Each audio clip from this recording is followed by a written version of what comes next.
नमस्कार साथियों। आज हम चैप्टर नंबर 6 शुरू कर रहे हैं। हम राजस्थान आर्थिक समीक्षा पढ़ रहे थे और इसमें चैप्टर नंबर 3, 4 और 5 हम पूरा पढ़ चुके हैं।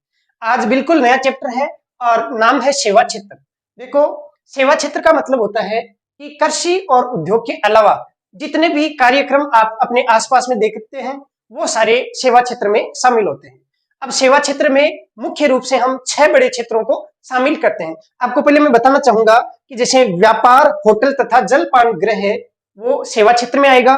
ऐसे ही स्थावर संपदा है, आवासीय गृह का स्वामित्व है और पेशेवर सेवाएं हैं। पेशेवर सेवाएं का मतलब हो गया जैसे डॉक्टर का पेशा, वकील का पेशा, इंजीनियर का पेशा, ठीक है, तो ये सारे सेवा क्षेत्र में आते हैं। अन्य सेवाएं परिवहन, भंडारण, संचार क्षेत्र, जैसे संचार क्षेत्र है, टेलीकॉम जो कंपनियां है वो सब सेवा क्षेत्र में आएंगे। दूर संचार है, परिवहन है, भंडारण है, ठीक है, जो ट्रांसपोर्ट है जैसे रोडवेज है, रेलवे है, ये सब सेवा क्षेत्र के अंतर्गत आते हैं। उसके बाद में वित्तीय सेवाएं जैसे बैंकिंग है या फिर नॉन बैंकिंग फाइनेंशियल कॉर्पोरेशन है, एनबीएफसी है, जैसे एफसीआई है, ये जितनी भी संस्थाएं हैं जो वित्त का या बैंकिंग का आपको सुविधा प्रदान करती है वो सब सेवा क्षेत्र में होती है। ऐसे ही लोक प्रशासन जैसे जो एडमिनिस्ट्रेशन है, जैसे जिला प्रशासन है, तहसील प्रशासन है, उपखंड प्रशासन है, वो सब भी प्रशासनिक सेवाओं के अंतर्गत आते हैं। तो ये मुख्य रूप से 6 विभाग ऐसे हैं या 6 हिस्से ऐसे हैं जिनको हम सेवा क्षेत्र में शामिल कर सकते हैं। तो व्यापार, होटल, परिवहन, भंडारण, संचार, वित्त, स्थावर संपदा, व्यवसायिक सेवा, सामाजिक सेवा, व्यक्तिगत सेवाएं, सामुदायिक सेवाएं, इन सब को हम सेवा क्षेत्र के अंतर्गत शामिल करते हैं। ये तो होगी भाई बोलने वाली बातें।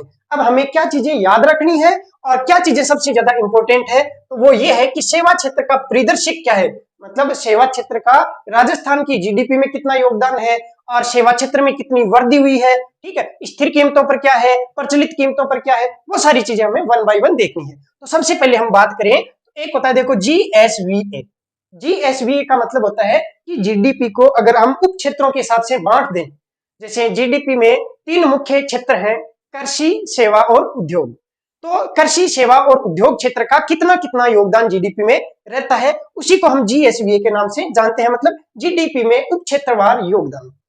तो सेवा क्षेत्र की बात करें तो देखो, कोई सा भी क्षेत्र हो उसका योगदान 2 कीमतों पर देखा जाता है, एक स्थिर कीमतों पर और दूसरा प्रचलित कीमतों पर। स्थिर कीमतों का मतलब हो गया कि सन 2011-12 में किसी भी वस्तु की कीमत क्या थी और उसी कीमत को रखते हुए उस वस्तु के उत्पादन में कितनी वृद्धि होगी, उसको तो कहते हैं हम स्थिर कीमतों पर वृद्धि।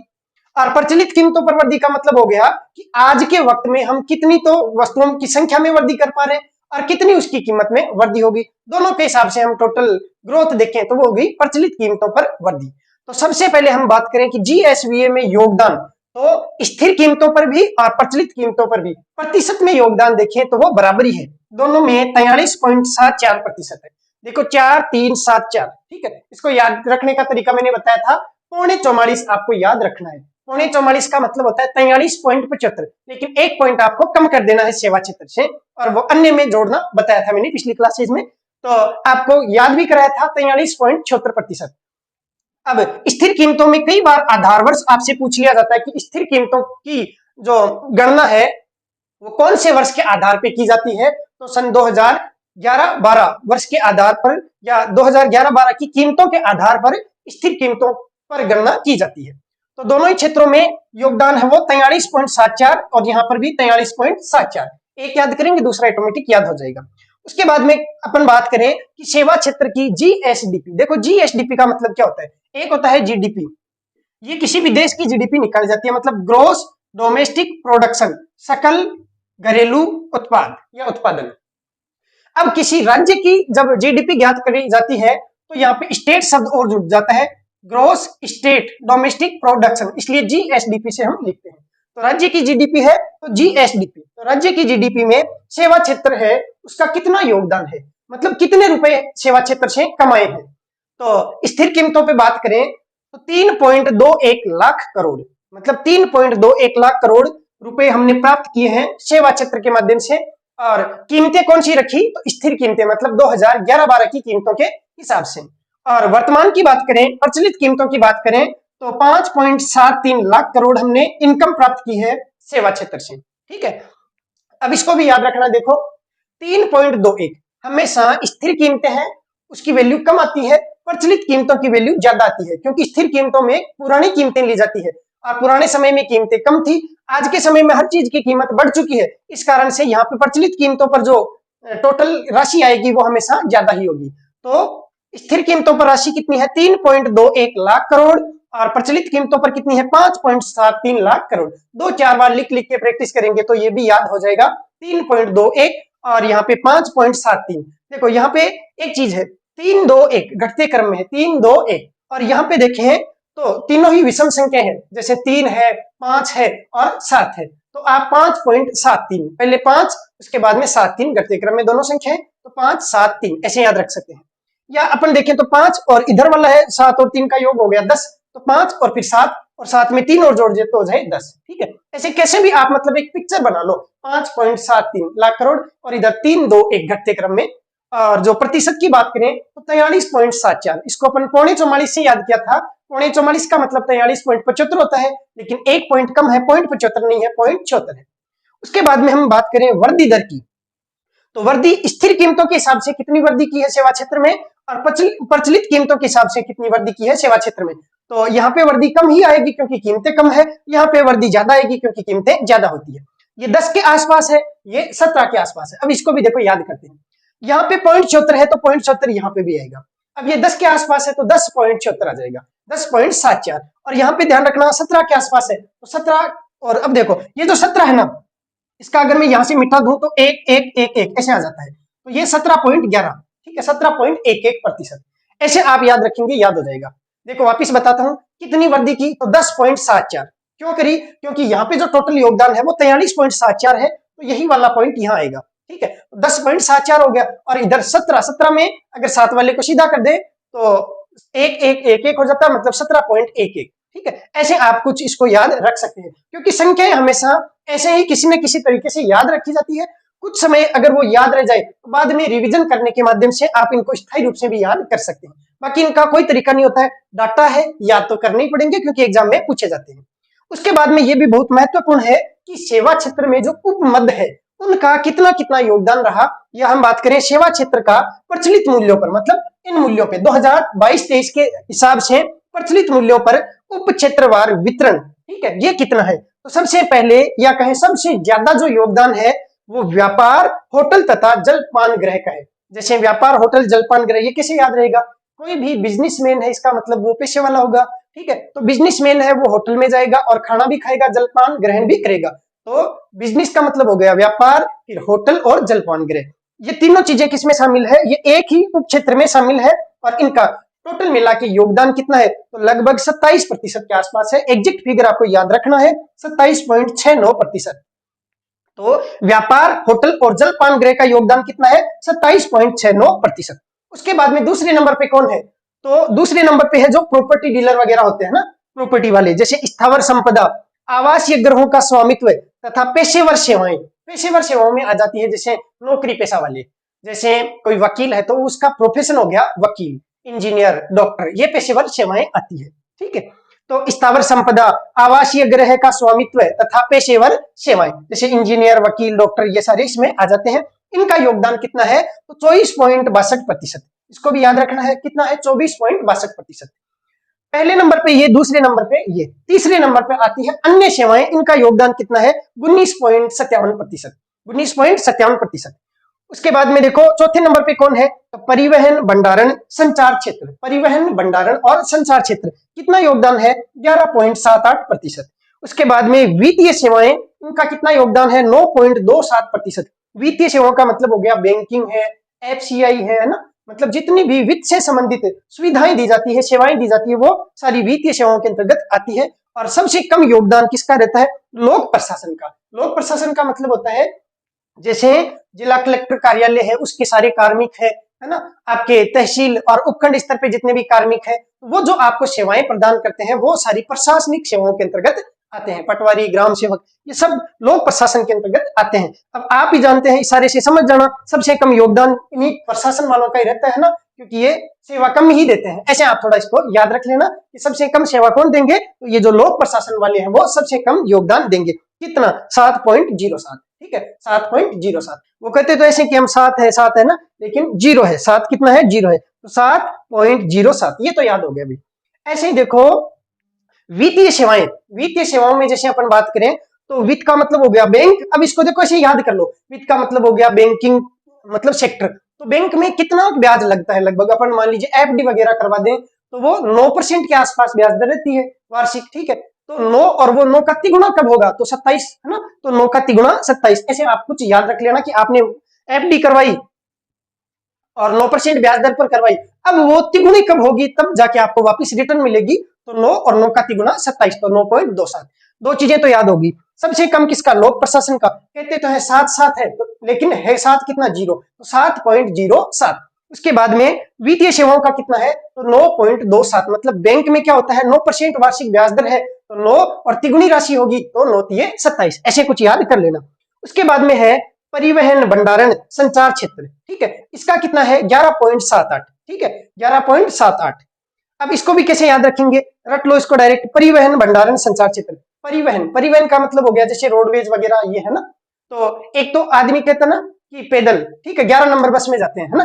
कई लोग जब पैदल जाते हैं तो उसको ऐसे बोल देते हैं कि मैं तो 11 नंबर में जा रहा हूँ, ठीक है। तो 11 के लगभग इसका योगदान है परिवहन वाले का, मतलब एक एक मतलब 11.78, ठीक है, 11.78। उसके बाद में अन्य सेवाएं, तो अन्य सेवाओं का योगदान कितना है? 1957। अन्य सेवाएं, इसको याद करेंगे। देखो मैं क्यों आपको करके दिखा रहा हूं, क्योंकि मैं खुद को स्टूडेंट मानते हुए मैं ये समझ पा रहा हूं कि आपको भी याद करवा दिया जाए। ऐसे नहीं कि मैं पढ़ दूं और उसके बाद में अगली स्लाइड, नहीं, ऐसा कोई मकसद नहीं है। मैं चाहता हूं कि मैं आपको खुद याद करके दिखाऊं ताकि आपको लगे कि इसने भी याद कर लिया, इसका मतलब मैं भी याद कर सकता हूं। आपके सामने अभी देखो, सामने ही आपके ट्रिक बना रहा हूँ, सामने ही आपके याद करके दिखा रहा हूँ। उसके बाद में आपको सुनाऊंगा कि देखो ये याद हो गया, अब आपको भी इसे याद करना है। उसके बाद में अगली स्लाइड देखेंगे, ठीक है। तो हमारा मकसद केवल इसको बांचना नहीं है, पढ़ना नहीं है, हमें इसको याद करना है, ठीक है। बताओ जो लोक प्रशासन है उसका कितना? 7.07। बैंकिंग वाले का कितना? 9.27, याद हो गया होगा। और जो परिवहन वाला है वो 11 नंबर बस। कई बार कई पैदल आते हैं तो पूछते हैं कि किससे आया, तो वो कहता है 11 नंबर बस से आया, मतलब पैदल आया है, ठीक है। पैदल ऐसे चलते हैं तो ये कितना है? 11, ठीक है, 11.78। उसके बाद में अन्य सेवाएं, तो ये 1957, ऐसे याद रख लेना कि अन्य सेवाएं है वो 1957 में शुरू हुई थी, 19.57। अन्य सेवाएं कितनी है? 1957, ऐसे याद कर लिया। उसके बाद में स्थावर संपदा, आवासीय गृह का स्वामित्व तथा पेशेवर सेवाएं। अब ये जो पेशेवर सेवाएं है, जैसे या जो प्रॉपर्टी वाला है, स्थावर संपदा है, आवासीय गृह है, तो ये आपको पता है 24 घंटे 24x7 खुले रहते हैं। जैसे डॉक्टर है तो 24x7 इनके वहां पे मतलब ऐसी व्यवस्थाएं होती है ना हॉस्पिटलों में, तो 24 घंटे मतलब ये खुले रहते हैं ना। तो 24 के आसपास है, 24.62, ठीक है, 24.62 याद हो गया होगा। कौन सा इसमें? स्थावर संपदा, आवासीय गृह का स्वामित्व तथा पेशेवर सेवाएं, स्थावर संपदा, ठीक है, तो 24.62 याद हो गया। और सबसे पहला या कहे सबसे ज्यादा जो योगदान है वो है व्यापार, होटल और जलपान गृह का, तो इसका कितना है? 27। देखो इसको ऐसे याद करते हैं कि जो बिजनेस मैन होता है वो अपनी सत्ता का ईश होता है। अपनी सत्ता का मतलब बिजनेसमैन के जो मन में जचे वो वैसा करेगा। नौकरी वाले क्या होता है? उच्च अधिकारी के आदेशों का पालन करना होता है, छुट्टी चाहिए तो उनको पूछ के जाना होता है। जबकि जो बिजनेसमैन होता है वो अपनी सत्ता का ईश होता है, ठीक है, याद हो गया 27।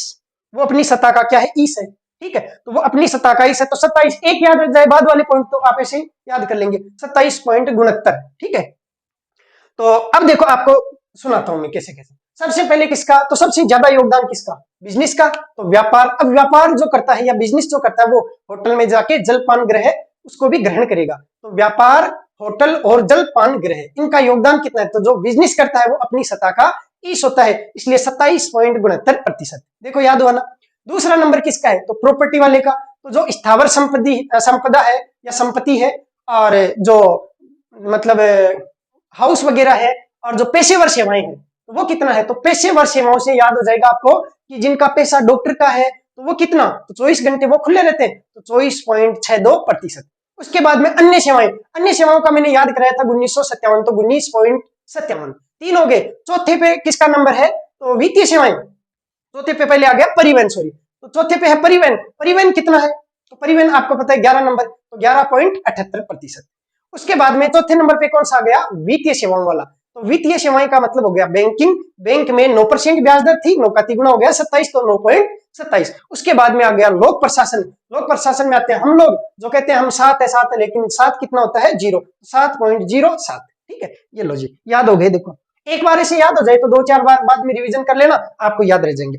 अब देखो जो ज्यादा है उसमें ही ज्यादा वृद्धि होगी, तो सर्वाधिक योगदान भी किसका, इनका। और प्रोग्रेस भी कौन करता है सबसे ज्यादा, बिजनेसमैन।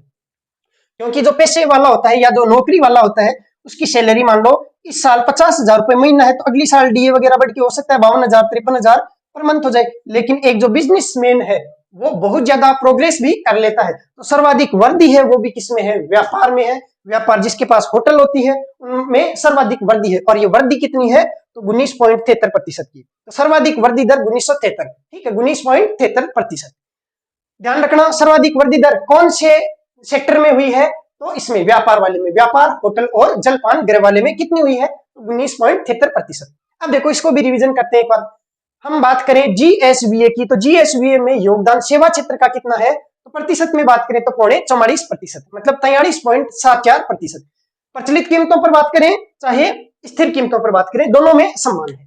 उसके बाद में जो स्टेट जीडीपी है या जीएसडीपी है उसमें कितना योगदान है, तो जो शुरू वाली कीमतें हैं स्थिर कीमतें उन पे तो 3.21, और जो प्रचलित वाली है उसमें 357 ऐसे कुछ था, तो 5.73 लाख करोड़। उसके बाद में वृद्धि दर की बात करें तो ये 10 के आसपास था, ये 17 के आसपास था, तो इसमें 0.76 है, तो 10.76 और 17 में 7 को ऐसे सीधा किया था तो 11, ठीक है आगे बढ़ रहा था तो 17.11%। अब देखो मुझे बताओ ये जो स्लाइड है उसमें क्या चीज याद नहीं है, मैंने क्यों इतना टाइम लगाया, मैं आपको दिखाना चाह रहा हूँ कि भाई देखो मैं याद कर सकता हूँ, आप भी याद कर सकते हैं। कई लोगों को ये लग रहा होगा कि यार ये इकोनॉमिक सर्वे है हार्ड होता है, ऐसा कुछ नहीं है भाई। आप 1-2 बार इनको प्रैक्टिस करो, दिमाग खोल के पढ़ो, चीजों को ऐसे याद करो, कुछ घटनाओं से इनको जोड़ के देखो, उसके बाद में देखना ये इतना इंटरेस्टिंग है कि मजा आएगा। और जब आरएस प्री की एग्जाम होगी उस टाइम देखना आपको कितने सारे सवाल प्री एग्जाम में मिलेंगे, उस टाइम जब आप टिक करोगे ना कि हाँ ये भी पढ़ा हुआ है ये भी पढ़ा हुआ है, तो मजा आ जाएगा। ठीक है, अब हम देखते हैं इससे अगली स्लाइड। अब सेवा क्षेत्र में सबसे पहले हम चर्चा करेंगे पर्यटन क्षेत्र की।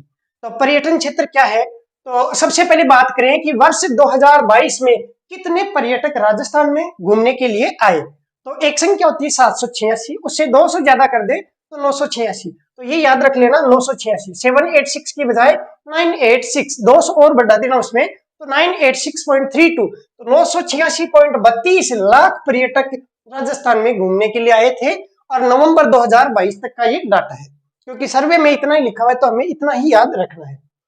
उसके बाद में देखें कि इनमें से स्वदेशी कितने थे और विदेशी कितने थे। तो स्वदेशी मतलब इंडिया से कितने थे और विदेशी मतलब दूसरे देशों से कितने थे, तो कोई भी एक याद कर लो। देखो 986 है, इसमें से एक ये विदेशी वाला याद कर लो, ये 3.08 है, ये 3.08 है, इसको याद रख लो। विदेशी, विदेशी मतलब 3, 1 2 3, 3 अंक है विदेशी, तो 3 कम कर दो, 986 में से 3 कम करेंगे तो 983 बचेगा, और 0.08 कम करेंगे तो 32 में से 8 घटाए तो 24 बचेंगे, तो 983.24।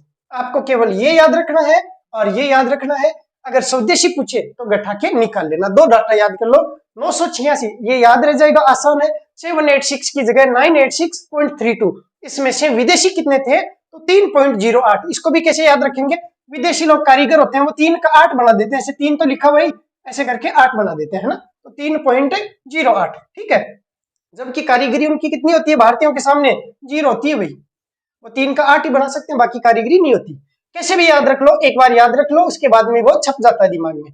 अब देखो बजट 2023-24 मतलब इस बार जो बजट घोषणा हुई है फरवरी 2023 में, उसमें क्या किया, इस पर्यटन विकास कोष को 1500 करोड़ राशि देने का प्रावधान किया गया है, घोषणा की गई है। जबकि पिछले बजट में कितनी थी, 1000 करोड़। तो इस इकोनॉमिक सर्वे में तो ये लिखा हुआ है 1000 करोड़ रुपए पर्यटन विकास कोष को सहायता दी गई है बजट घोषणा के अनुसार। लेकिन ये इकोनॉमिक सर्वे है, ये पहले छप गया था और बजट घोषणा वो उससे जस्ट पहले दिन हुई थी, तो इसमें डाटा अपडेट नहीं था, तो इस कारण से मैंने अपडेट कर दिया है। वर्ष 2023-24 में जो बजट आया है उसमें 1000 करोड़ को बढ़ा के कितना कर दिया, 500 करोड़ और कर दिया, मतलब 1500 करोड़ रुपए पर्यटन विकास कोष की राशि कर दी गई है। अब ये जो 1000 करोड़ है इसको भी दो भागों में बांट रखा था, 600 करोड़ अलग और 400 करोड़ अलग, वो आपको इतना ध्यान रखने की जरूरत नहीं है, आप तो इतना ध्यान रख लो कि पर्यटन विकास कोष की राशि कितनी है, 1500 करोड़ है। उसके बाद में ग्रामीण पर्यटन इकाइयों को स्टाम्प ड्यूटी में 100% छूट देने का प्रावधान भी कर दिया गया है। इसका मतलब ये है कि कोई भी गांव, ग्रामीण क्षेत्र में या गांव में पर्यटन इकाई स्थापित करता है तो स्टाम्प जो ड्यूटी लगती है, स्टाम्प शुल्क ड्यूटी लगती है, वो बिल्कुल माफ कर दी जाएगी। लेकिन पहले उसको 25% राशि जमा करानी होगी और जब वो पर्यटन इकाई शुरू कर देगा तो उसके बाद में वो 25% राशि जो जमा थी वो वापस रिफंड हो जाएगी। तो ग्रामीण पर्यटन इकाइयों को स्टाम्प ड्यूटी में 100% छूट दी जाएगी, लेकिन प्रारंभ में 25% स्टाम्प शुल्क देय होगा और जिसकी प्रतिपूर्ति ग्रामीण पर्यटन इकाई प्रारंभ करने पर कर दी जाएगी, मतलब वापस आपको पैसे दे दिए जाएंगे। अब ये तो सब जानते ही हैं। एक तो एमएसएमई दिवस मैंने रखा है 17 सितंबर और 27 सितंबर को क्या आता है, तो पर्यटन दिवस आता है। तो विश्व पर्यटन दिवस कब आता है, 27 सितंबर को, और इससे 10 दिन पहले मतलब 17 सितंबर को क्या आता है, तो एमएसएमई दिवस। ठीक है। उसके बाद में देखो वागड़ सर्किट, ये कहाँ पे है, तो डूंगरपुर और बांसवाड़ा में। तो इकोनॉमिक सर्वे में नाम दिया हुआ था कि वागड़ सर्किट में भी विकास कार्य किए जा रहे हैं। तो पूछा जा सकता है कि वागड़ सर्किट है वो कौन से क्षेत्र से संबंधित है, तो वागड़ वैसे डूंगरपुर बांसवाड़ा क्षेत्र को कहते हैं, तो डूंगरपुर बांसवाड़ा इन दो जिलों में वागड़ सर्किट है उसका निर्माण किया गया है। उसके बाद में अगला इंपॉर्टेंट है, ध्यान रखना इसका, जो रामगढ़ क्रेटर है, रामगढ़ क्रेटर कहाँ पे है, 12 जिला में है। तो रामगढ़ क्रेटर को जियो हेरिटेज पर्यटन स्थल के रूप में विकसित किया जा रहा है। जियो हेरिटेज पर्यटन स्थल के रूप में विकसित किया जा रहा है किसको, रामगढ़ क्रेटर को, और ये रामगढ़ क्रेटर कहाँ पे है, 12 जिले में है। उसके बाद में देखो राजस्थान में राजस्थानी फिल्मों का निर्माण ज्यादा हो तो इसको प्रोत्साहन देने के लिए एक नीति राजस्थान फिल्म पर्यटन प्रोत्साहन नीति 2022 लागू की गई है। अब ये कब की गई, तो ये 18 अप्रैल 2022 को लागू की गई है। ये किस लिए लागू की गई, तो राजस्थान को पसंदीदा फिल्म डेस्टिनेशन के रूप में प्रमोट करने तथा राजस्थानी फिल्मों की शूटिंग को बढ़ावा देने या प्रोत्साहन देने के उद्देश्य से ये नीति लागू की गई है। तो इस नीति की डेट आपको याद रखना है 18/4/2022। 18 और 4 कितने होते हैं, 22 ही होते हैं। तो 18/4/22, ठीक है। राजस्थानी फिल्मों में क्या होता है, 18 और 4 को 22 करके आपको दिखा दिया जाता है। 18/4/22 याद हो गया।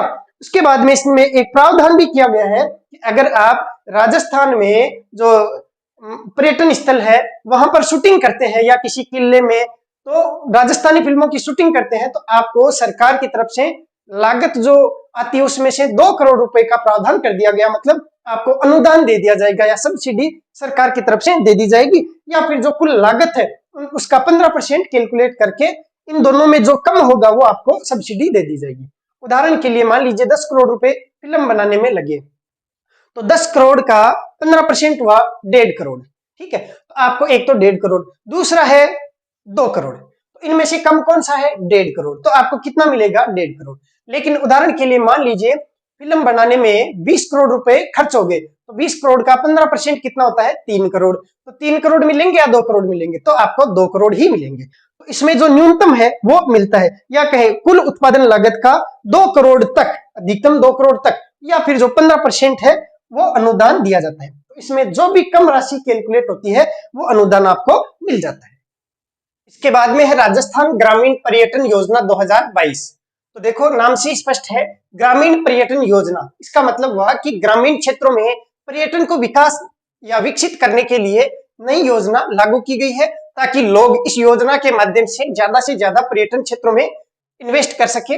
और इसके लिए क्या क्या प्रावधान किए गए हैं, तो सबसे पहले देखें इसकी शुरुआत कब की गई योजना की, तो 30 नवंबर 2022 को ये योजना लागू की गई। अब इसमें अनुभवात्मक पर्यटन को बढ़ावा देने, निवेश लाने एवं ग्रामीण क्षेत्रों में पर्यटन के माध्यम से रोजगार सृजन के लिए ये योजना लागू की गई है। उसके बाद में ग्रामीण पर्यटन इकाइयों को अगर वो 25 लाख रुपए तक का लोन लेती है तो 8% ब्याज सब्सिडी की बजाय 9% ब्याज सब्सिडी दी जाएगी। अब आप जानते हैं मुख्यमंत्री लघु उद्योग प्रोत्साहन योजना मैंने आपको पढ़ाई थी, उसमें मैंने बताया कि अगर 25 लाख रुपए तक का ब्याज मुख्यमंत्री लघु उद्योग प्रोत्साहन योजना के अंतर्गत लेते हैं तो इसमें हमें 8% ब्याज अनुदान मिलता है। और अगर हम 25 लाख से ज्यादा लेकिन 5 करोड़ तक का लोन लेते हैं तो हमें 6% ब्याज अनुदान मिलता है। और 5 करोड़ से ज्यादा लेकिन 10 करोड़ से कम, मतलब 10 करोड़ तक का लोन लेते हैं तो हमें 5% ब्याज अनुदान मिलता है। अब देखो मुख्यमंत्री लघु उद्योग प्रोत्साहन योजना के अंतर्गत ही अगर आप पर्यटन इकाई की स्थापना करते हैं ग्रामीण क्षेत्रों में, तो यहाँ पे जो ब्याज अनुदान मिलता है 8%, उसकी बजाय आपको 1% एक्स्ट्रा मतलब 9% ब्याज में छूट मिल जाएगी। तो 9% ब्याज अनुदान मिलता है। तो समझ में आ गया होगा कि इस 25 लाख वाले दायरे में अगर आप ग्रामीण क्षेत्र में पर्यटन इकाई स्थापित करते हैं तो आपको 8% की बजाय 9% ब्याज अनुदान मिल जाएगा।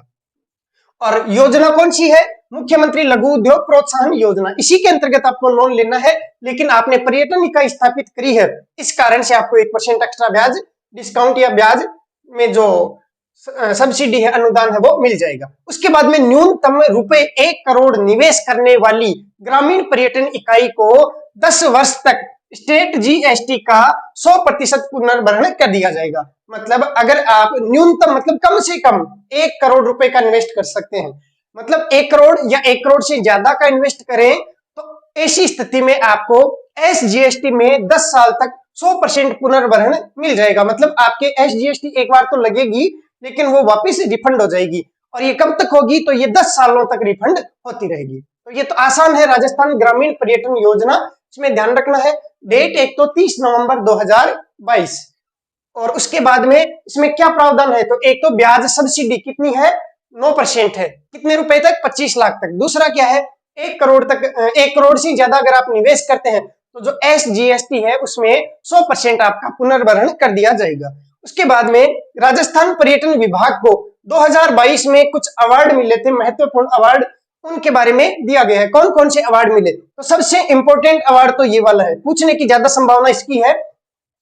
आउटलुक ट्रेवलर अवार्ड 2022 नई दिल्ली में आयोजित हुआ था और 23 अगस्त 2022 को एक तो कुंभलगढ़ दुर्ग और दूसरा चित्तौड़गढ़ दुर्ग। ठीक है, तो कुंभलगढ़ व चित्तौड़गढ़ किलों को हेरिटेज डेस्टिनेशन इन इंडिया, इसमें सिल्वर अवार्ड मिला है। ध्यान रखना है, पूछने की पूरी पूरी संभावना है कि राजस्थान पर्यटन विभाग को आउटलुक ट्रेवलर अवार्ड 2022 नई दिल्ली में 23 अगस्त 2022 को कुंभलगढ़ दुर्ग और चित्तौड़गढ़ किलों को, ठीक है, heritage destination in India silver award से नवाजा गया है। ठीक है, तो सवाल पूछा जा सकता है कि हाल ही में नई दिल्ली में आयोजित आउटलुक ट्रेवलर अवार्ड 2022 में heritage destination in India silver award किसे मिला है? तो ध्यान रखना है, कुंभलगढ़ दुर्ग और चित्तौड़गढ़ दुर्ग को। इसके अलावा और कौन कौन से हैं? तो एक ये है India international travel mart Bengaluru में 31 जुलाई 2022 को cultural destination of the year. देखो, आपको केवल ये जो अवार्ड मिले हैं इनको 2-4 बार पढ़ लेना, एक दिमाग में पिक्चर होनी चाहिए कि ये अवार्ड मिले हुए हैं। बाकी आपको ऑप्शन में से देगा कि निम्न में से कौन सा अवार्ड नहीं मिला है। ठीक है, या ये पूछ लिया जाएगा कि ये अवार्ड किस क्षेत्र को मिला है, तो पर्यटन क्षेत्र को मिला है, cultural destination of the year. ठीक है, उसके अलावा और कौन कौन से अवार्ड है, तो मैंने उन सब के नाम भी यहाँ पे लिख दिए हैं जो 2022 में पर्यटन विभाग को मिले थे, या महत्वपूर्ण जो पर्यटन अवार्ड है वो मिले थे। तो best decorated stand national award, best decorated stand national award एक ये मिला हुआ है। Best design and decoration award, इसके अलावा favourite leisure destination in India award और favourite Indian state for road trips, मतलब भारत में अगर आपको रोड के माध्यम से ट्रिप्स करनी है, यात्राएं करनी है, तो फेवरेट स्टेट कौन सा? राजस्थान है। ऐसे ही बेस्ट स्टेट अवार्ड, राजस्थान को पर्यटन क्षेत्र में बेस्ट स्टेट अवार्ड है, ये भी मिला हुआ है। ऐसे ही destination marketing campaign award, destination, ये आप शब्द पकड़ लेना, देखो डेस्टिनेशन है, यहाँ पर भी डेस्टिनेशन है। डिजाइन एंड डेकोरेशन अवार्ड है, best decorated stand national award है। तो डेकोरेशन, डेस्टिनेशन और एक स्टेट, ये 3 चीजें पकड़ लेना। ठीक है, एक तो डेकोरेशन, एक डेस्टिनेशन और एक ये स्टेट। इसके माध्यम से आप पहचान पाओगे कि कौन कौन से अवार्ड है वो पर्यटन अवार्ड राजस्थान को मिले हुए हैं। ठीक है, इसके बाद में और उपलब्धियां देखते हैं। महत्वपूर्ण उपलब्धियों में और क्या क्या है देखते हैं। 16 अप्रैल 2021 को गेस्ट हाउस स्कीम 2021 लागू की गई थी। तो ध्यान रखना है, इस बार वाले बजट में तो नहीं लिखा हुआ है, लेकिन पिछले साल के बजट में इकोनॉमिक सर्वे में लिखा गया था और ये थोड़ा इंपॉर्टेंट है, तो मैंने वापिस इसको लिख दिया है। उसके बाद में 21 अक्टूबर 2021 राजस्थान होम स्टे या पेइंग गेस्ट हाउस योजना 2021 लागू। हो सकता है इनकी डेट पूछ ले कि गेस्ट हाउस स्कीम कब लागू की गई और पेइंग गेस्ट हाउस योजना कब लागू की गई।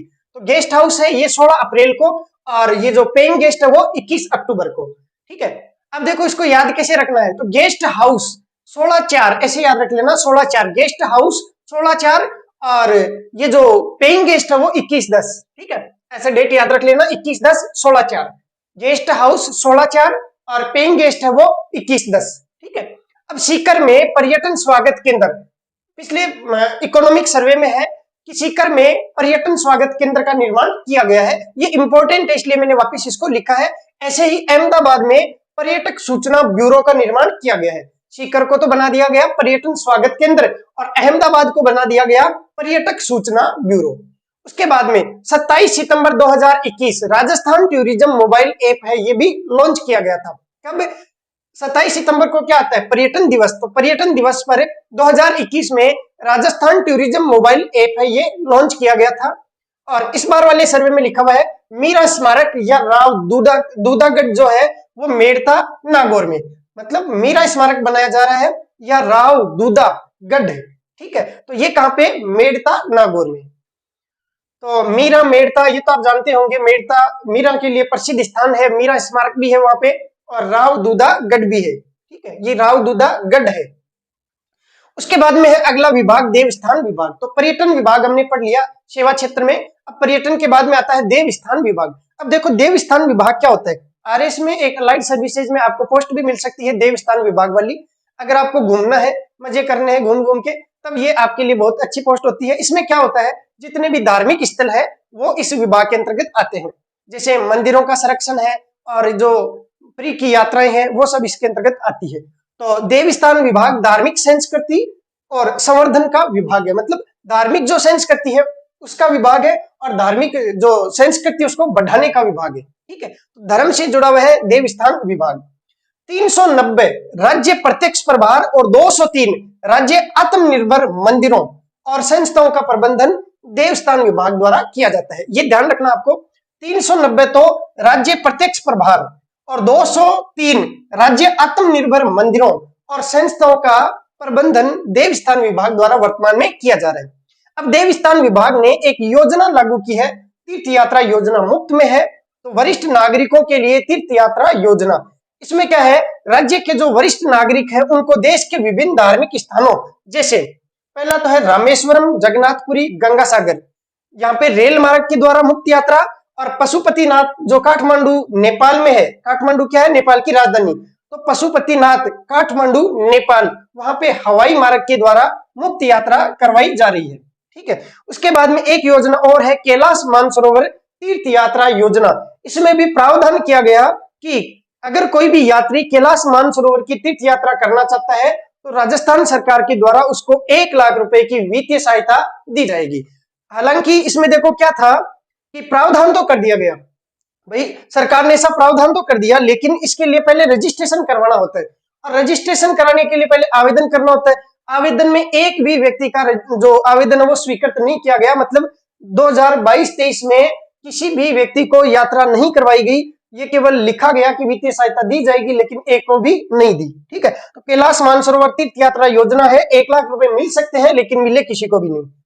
वरिष्ठ नागरिक तीर्थ यात्रा योजना है, तो बूढ़े व्यक्तियों को रामेश्वरम, जगन्नाथपुरी, गंगा सागर, यहाँ पे तो रेल मार्ग द्वारा, और जो पशुपतिनाथ काठमांडू नेपाल में है वहां पे हवाई यात्रा द्वारा मुफ्त यात्रा करवाई जाती है। तो इसमें सबसे इंपॉर्टेंट है एक तो ये 390 तो राज्य प्रत्यक्ष प्रभार और 203 राज्य आत्मनिर्भर मंदिरों और संस्थाओं का प्रबंधन देवस्थान विभाग के पास में है। और दो इसकी योजनाओं के नाम आपको ध्यान रखना है, वरिष्ठ नागरिक तीर्थ यात्रा योजना, ये एक तो रेल मार्ग द्वारा और एक है हवाई मार्ग द्वारा, और कैलाश मानसरोवर तीर्थ यात्रा योजना, इसमें 1 लाख की वित्तीय सहायता मिल सकती है लेकिन मिली किसी को भी नहीं।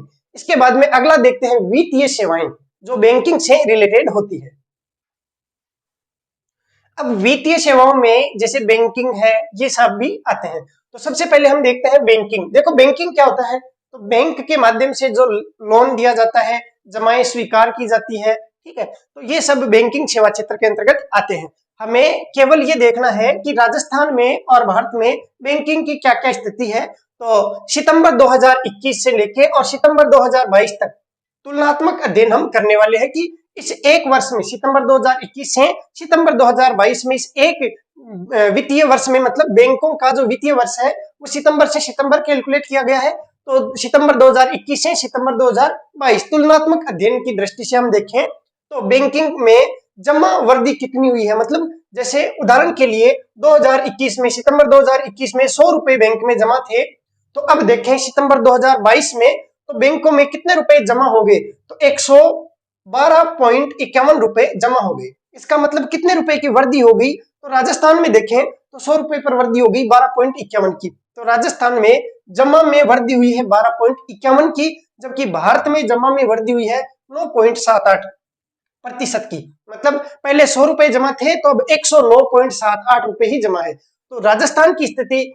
जमा वर्दी के हिसाब से भारत की स्थिति से बेहतर है, मतलब अच्छी स्थिति है। उसके बाद में साख जमा अनुपात। देखो साख का मतलब होता है साख सर्जन करना। जैसे मेरे पास में मान लीजिए 100 रुपए है, तो मैं कितने रुपए लोगों को दे सकता हूँ। 100 रुपए मेरे पास में है तो मैंने जैसे 80 रुपए दे दिए या 70 रुपए दे दिए, तो वो होगी साख या क्रेडिट। तो साख जमा अनुपात ये कितना है, ये है 76.77%। जैसे मान लीजिए मेरे पास में 100 रुपए है तो मैंने इसमें से 74 रुपए लोगों को दे दिए, तो जो साख जमा अनुपात है वो 74 रुपए हो जाएगा। कैसे, 100 में से कितने दिए हैं, 74, तो प्रतिशत निकालने के लिए गुणा करेंगे 100 से, तो आ गया 74। तो जितना जमा है वो और जितना आपने उससे साख सर्जन किया है, मतलब लोगों को कितने रुपए आपने उस जमा से दिए हैं, तो वो अनुपात कहलाता है साख जमा अनुपात। तो यह है 76.77 राजस्थान का, और भारत का कितना है 79.05।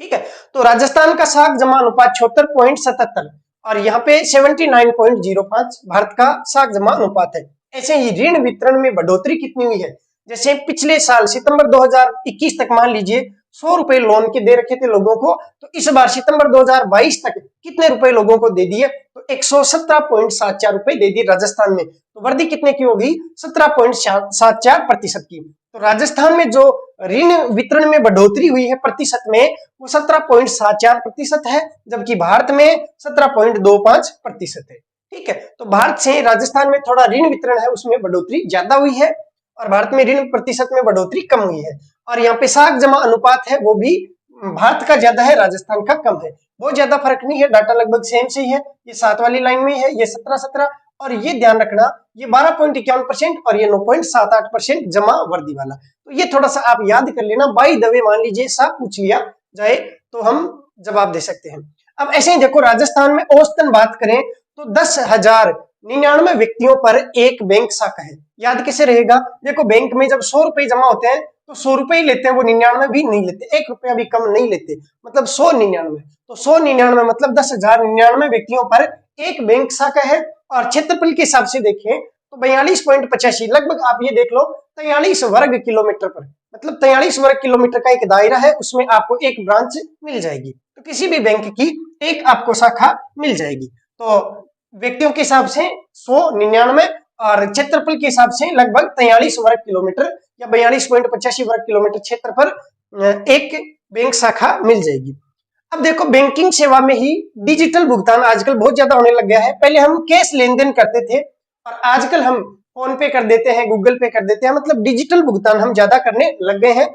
तो नीति आयोग ने सुझाव दिया है कि आपको इन 5 प्रकार के डिजिटल भुगतान है, इनका प्रयोग आपको करना चाहिए, ये सुरक्षित होते हैं। तो नीति आयोग द्वारा सुझाए गए डिजिटल भुगतान के 5 प्रकार कौन कौन से हैं, तो आप देखना। एक तो है यूएसएसडी, मतलब यूएसएसडी यूएसएस डॉलर, ठीक है।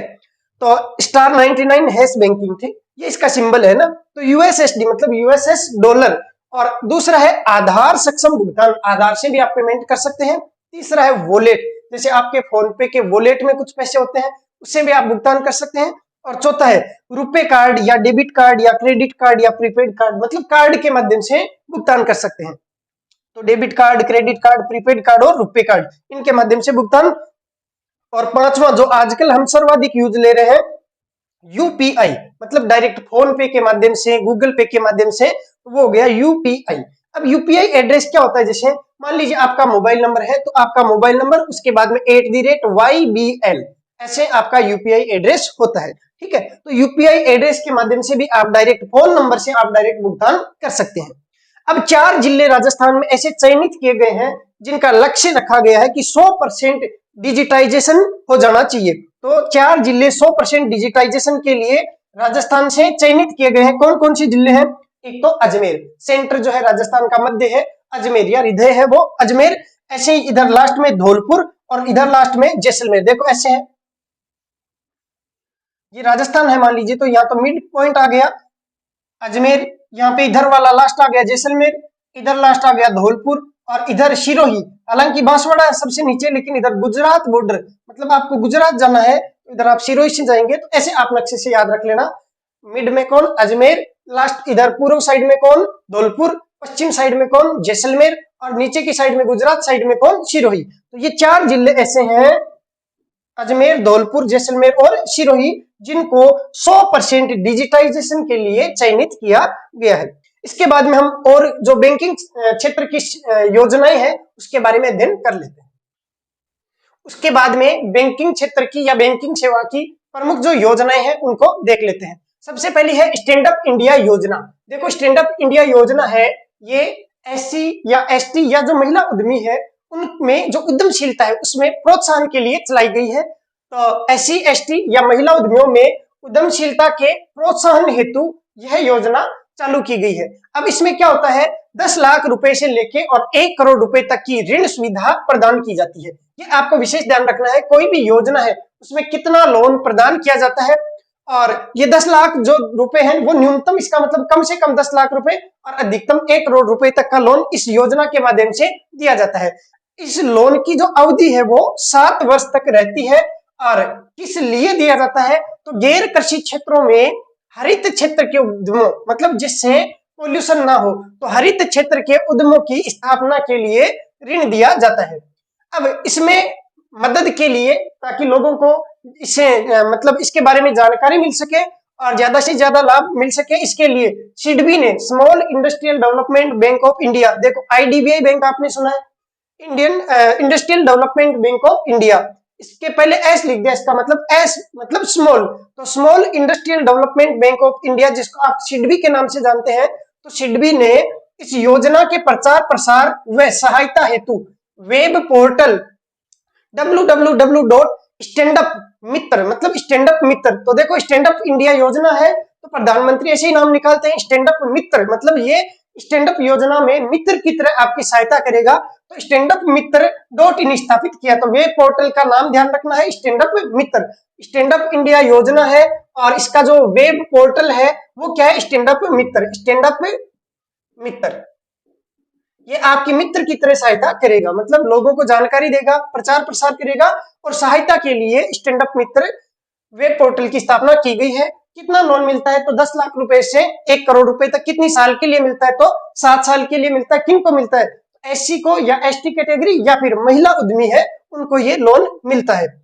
उसके बाद में प्रधानमंत्री जन धन योजना चल रही है, पीएमजेडीवाई, प्रधानमंत्री जन धन योजना, इसमें लोगों के खाते खुलवाए जाते हैं। तो राजस्थान में 30 सितंबर 2022 तक 3.25 करोड़ लोगों के खाते इस योजना में खोले जा चुके हैं और 90.06% खातों को आधार से भी जोड़ा जा चुका है। खातों को आधार से जोड़ा जा रहा है, तो लगभग 90% खातों को आधार से भी जोड़ दिया गया है। इतना ही याद रखना है, जो पीएम जन धन योजना है उसमें 3.25 करोड़ खाते खुल चुके हैं और इनमें से भी 90% खातों को आधार से लिंक किया जा चुका है। उसके बाद में मुख्यमंत्री लघु उद्योग प्रोत्साहन योजना, इसको आप पहले से पढ़ चुके हैं। इसमें अधिकतम 10 करोड़ रुपए तक का लोन है, वो 8% तक ब्याज अनुदान पर दिया जाता है। इसमें 25 लाख रुपए तक का जो है ब्याज, उसपे 25 लाख तक का जो ऋण है उस पे 8% ब्याज अनुदान मिलता है। फिर 25 लाख से ज्यादा लेकिन 5 करोड़ तक का है तो 6% ब्याज अनुदान मिलता है, और 5 करोड़ से ज्यादा लेकिन 10 करोड़ तक का है तो आपको 5% ब्याज अनुदान मिलता है। तो यहाँ पे देखें तो 10 करोड़ तक का तो लोन दिया जाता है और अधिकतम 8% तक का ब्याज अनुदान दिया जाता है। इसके बारे में अपन पहले से चर्चा कर चुके हैं। उसके बाद में है इंदिरा गांधी शहरी क्रेडिट कार्ड योजना। देखो क्रेडिट कार्ड क्या काम में आता है, तो क्रेडिट कार्ड काम में आता है कि आपके पास में पैसे नहीं है और आप क्रेडिट कार्ड से पहले खरीदारी कर सकते हैं, पहले खरीदारी कर दो उसके बाद में वापस चुका दो। और वैसे क्रेडिट कार्ड में एक लिमिटेड समय के लिए, जैसे 30 दिन है, उसके लिए आपके कोई भी ब्याज नहीं लगता है। तो यही योजना भी ऐसी है क्रेडिट कार्ड योजना। इसका मतलब ये इंदिरा गांधी के नाम पे चलाई गई योजना है और इसमें क्रेडिट कार्ड की तरह आपको 50,000 रुपए दे दिए जाएंगे जिन पे ब्याज नहीं लगेगा, मतलब ब्याज मुक्त ऋण आपको दिया जाएगा। अब ये शहरी क्षेत्रों के लिए, क्योंकि इसमें लिखा भी है शहरी क्रेडिट कार्ड योजना, तो शहरी क्षेत्र में दिया जाएगा। किन को दिया जाएगा? सबको तो नहीं मिलेगा, जो रेडी पटरी वाले हैं या फिर जो युवा है, ऐसे युवा जो बेरोजगार है या सेवा क्षेत्र में कार्य कर रहे हैं, उनके लिए स्वरोजगार हेतु, मतलब वो खुद का कोई बिजनेस सेटअप कर ले, इसके लिए अधिकतम 50,000 रुपए का लोन दिया जाता है। इससे कम भी मिल सकता है, वो कैसा व्यवसाय स्थापित कर रहे हैं उसके हिसाब से लोन मिलता है, लेकिन अधिकतम 50,000 रुपए तक का ब्याज मुक्त ऋण देने का इसमें प्रावधान है। उसके बाद में एक योजना है या एक माध्यम है डीबीटी, डायरेक्ट बेनिफिट ट्रांसफर। पहले क्या होता था, 100 रुपए मिलते किसी को, तो 100 रुपए है वो घिसते घिसते जब प्रार्थी को मिलते या जो लाभार्थी है उसको मिलते तो वो 30 रुपए हो जाते, बीच के 70 रुपए कहाँ चले जाते, तो वो खर्च हो जाते। ठीक है, मतलब स्वीकृत कराने में जगह जगह आप जानते हैं लाल फिताशाही है, रिश्वतखोरी है, ये सारी चीजें चलती, इसके कारण से गवर्नमेंट के लग गए 100 रुपए और जो लाभार्थी उसको मिले 30 रुपए, 70 रुपए गायब हो जाते थे। इनको सही करने के लिए या ये जो व्यवस्था है वो 100 रुपए डायरेक्ट इसको मिल जाए, ऐसी व्यवस्था करने के लिए डायरेक्ट बेनिफिट ट्रांसफर, मतलब सीधे प्रार्थी के खाते में पैसे ट्रांसफर कर दिए जाएंगे। तो इसलिए डीबीटी योजना या डायरेक्ट बेनिफिट ट्रांसफर प्रत्यक्ष लाभ अंतरण योजना लागू की गई। अब ये देखो डीबीटी योजना किसने लागू करी, तो कौन कर सकते हैं, वही मोदी जी अपने। ठीक है, तो प्रधानमंत्री ने ये योजना लागू की तो भाई सारे राज्यों को निर्देश भी दिए कि आप भी अपने अपने राज्यों में डीबीटी योजना को क्रियान्वित करने के लिए एक बोर्ड का गठन करें। तो राजस्थान में क्या किया, भारत सरकार के निर्देशानुसार मुख्य सचिव की अध्यक्षता में, किसकी अध्यक्षता में ध्यान रखना है, डीबीटी योजना है तो ये मुख्य सचिव की अध्यक्षता में एक राज्य डीबीटी सलाहकार बोर्ड, ध्यान रखना, राज्य डीबीटी सलाहकार बोर्ड का गठन किया गया है। और ये गठन कब किया गया, यह 5 अक्टूबर 2021 से गठन कर दिया और ये प्रभावी भी हो गया 5 अक्टूबर 2021 को। तो 5 अक्टूबर 2021 से ये राज्य डीबीटी सलाहकार बोर्ड है वो प्रभावी है, मतलब ये कार्य कर रहा है। तो आज हमने पढ़ लिया बैंकिंग सेवाएं, इसके बाद में सूचना प्रौद्योगिकी और संचार वाला टॉपिक पढ़ेंगे अगली क्लास में। धन्यवाद।